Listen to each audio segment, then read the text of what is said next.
வணக்கம். இந்த சேனலை இதுவரை சப்ஸ்கிரைப் பண்ணாதவங்க மட்டும் சப்ஸ்கிரைப் பண்ணுங்கள். பிடிச்சிருந்ததுன்னா லைக் பண்ணுங்கள். உங்கள் உறவினர்களுக்கும் நண்பர்களுக்கும் ஷேர் பண்ணுங்கள், லைக் பண்ணுங்கள். நன்றி.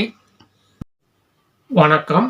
ஆகஸ்ட் மாத ராசி பலன்களை பார்த்து வருகிறோம். இன்று நாம் பார்க்கவிருக்கின்ற ராசி மகர ராசி. ஓம் நம சிவாய சிவாய நம. ஓம் நமோ நாராயணாய. சனீஸ்வர பகவானை ராசிநாதனாகவும், உத்திராடம் 2, 3, 4 பாதங்கள், திருவோணம் 4 பாதங்கள், அவிட்டம் 1, 2 பாதங்கள் ஆகிய நட்சத்திரங்களை கொண்ட மகர ராசி அன்பர்களே, இந்த மாதம் உங்கள் ராசிக்கு ராகு, குரு இடப்பெயர்ச்சியான பின் செவ்வாய், சுக்கிரன், சந்திரன் ஆகிய கிரகங்கள் நன்மை செய்யும் நிலையில் இருக்கிறார்கள். சூரியன், செவ்வாய், சுக்கிரன், புதன் ஆகிய கிரகங்கள் இடப்பெயர்ச்சியாக இருக்கிறார்கள். எப்பொழுதும் தங்கள் நிலையை ஸ்திரப்படுத்திக் கொள்ளும் மகர ராசி அன்பர்களே, இந்த மாதம் கிரகங்கள் சாதகமான நிலையில் செயல்படுவதால் முயற்சிகள் அனைத்தும் சாதகமாக முடியும். தன்னம்பிக்கை அதிகரித்து முகப்பொழிவு அதிகரிக்கும். மகிழ்ச்சிகரமான நிகழ்வுகள் இந்த மாதம் நடைபெறும். பணவரவு சரளமாக இருக்கும். உடல் நலனில் மட்டும் அதிக கவனம் செலுத்த வேண்டியிருக்கும். கனவுகள் பயமுறுத்தும் விதத்தில் அமையக்கூடும். தொழில் வியாபாரம் சிறப்பாக நடைபெறும். லாபம் அதிகரிக்கும். பணவரத்து அதிகரிக்கும். கடன்கள் வசூலாகும்.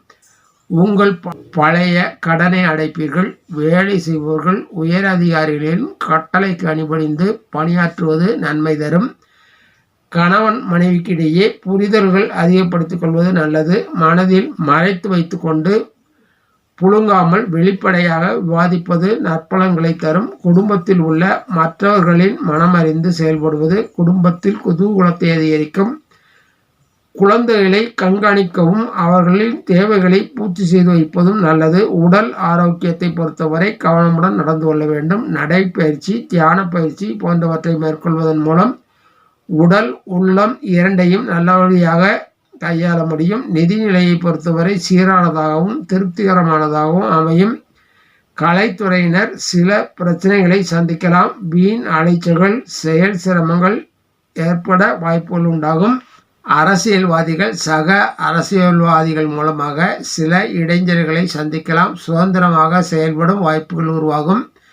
மனதில் இருந்த கவலைகள் அகலும். குடும்பத்தில் அமைதி ஏற்பட முயற்சிகளை மேற்கொண்டு வெற்றி பெறுவீர்கள். மனக்குழப்பம் விலகி தெளிவாக செயல்படுவீர்கள். ஆக்கப்பூர்வமான யோசனைகளும் காரிய வெற்றியும் வந்து சேரும். மற்றவர்களுடன் பழகும்போது இனிமையான வார்த்தைகளை பயன்படுத்துங்கள். வேலையில் உங்கள் செயல்திறன் அதிகரிக்கும். இந்த மாதம் நாயகப் பெருமானுக்கு வீட்டிலேயே விளக்கேற்றி வணங்கி வாருங்கள். நன்மைகள் மேலோங்கும். நன்றி, வணக்கம். மீண்டும் சந்திப்போம்.